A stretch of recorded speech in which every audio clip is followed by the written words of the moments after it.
typically that development period for a baseball player has been much longer than some of the, if you're the number one draft pick in the NHL, odds are you're probably making that team out of training camp that following season. Whereas if you're the number one pick in the MLB, right, it could be several years before you're actually even sniffing the major leagues. So do you think, looking at this year, what Los Angeles is doing with their Angels prospects there, and, they're kind of flipping the script on their head, and granted, there's a reason for it. They're trying to throw everything at the wall that they can to keep Trout and Ohtani there. But do you think other teams are going to maybe start emulating that a little bit more, and we're going to see that development period shrink, or are they just, it's a one-off unique year in what they're doing?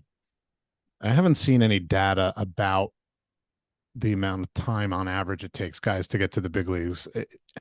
Anecdotally, it feels like it has been shortened. Yeah. Now, the Angels are doing whatever they can to shorten that as much as possible, not just with Nolan Schanuel, the first round pick from this year, but, Zach Nato was their previous first round pick, and he was in the big leagues, pretty quickly, not as quickly as Schanuel, but they do things a little bit differently. So they're almost a bit of an outlier. I don't think there's going to be any great shift.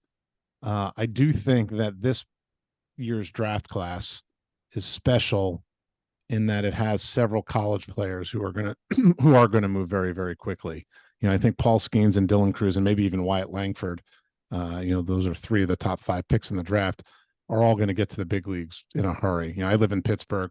Paul Skeens is going to be pitching in this rotation next year at some point. Mm-hmm. Now, that's not saying that suddenly there's this huge shift towards moving guys much quickly. He's just a special case. So that's why I think it's going to continue really to depend on each individual player. And I think it would be a mistake if baseball as a whole suddenly just rushed everybody up. I think that, to again speak to the fact that the gap between amateur baseball and pro baseball has closed, mm-hmm. I do think that it would be interesting to see the data, but I do think that it has taken on average a little bit less time, and you're seeing some pretty young guys make it to the big leagues by age 20, 21, things like that.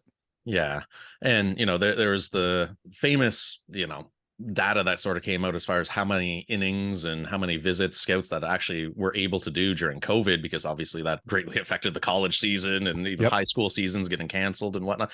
Do you think that's kind of figured itself out now that we're a few years removed from it, or are we still seeing little ripple effects as far as gaps of our scouts just haven't gotten out to that region and as much as they would have liked to since restrictions have been lifted? I think that it's going to take some time before those ripples are completely done in terms mm-hmm. of impacting what because it's impacted in so many ways. It impacted player development on the pro side because the minor league season was canceled. Yeah. And that, for a while, guys couldn't play. And I think that meant, in 2021, at least, I was just looking, working on a story on the amount of top 100 prospects who have made it to the big leagues. And in 2021, there was a huge dip, like not nearly as many, because those guys, they hadn't played. And then the last 2 years we've had the most amount that we've ever had. So it is starting to kind of come back up. In terms of the amateur game, it started to catch up. I think this last draft really was the one that was impacted the most. You look at a guy like Dylan Cruz, who was the number 2 pick in the draft. Had 2020 been a normal season, I think there's a very good chance that he gets drafted out of high school and doesn't go to LSU. Mm-hmm. He pulled his name out of the draft. He didn't have a great summer, in the summer showcase circuit. He was okay, but he was one of the top guys. He got off to not a super fast start, because they did get started in Florida, which is where he's from, in high school, but then they got shut down. I think he would have been seen enough, and he would have had enough private workouts. Now, unless he decided, I want to go to LSU anyway, but he saw the writing on the wall that he hadn't done as well, and that it was only a 5-round draft.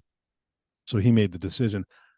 I think that the reason there were so many good college hitters in this draft was because in 2020, so many of them just weren't scouted. Mm-hmm. And by and large, over the last however many years, I think, the scouting industry has done a fantastic job of identifying, drafting, and signing the top high school hitters. And a lot of them ended up going to college. So I think we're now kind of back to the norm. and we're just going to have to wait and see. And then I think on the player development side, the minor league side, it's going to be a little while till we really know what the impact was, and we may never be able to quantify it perfectly.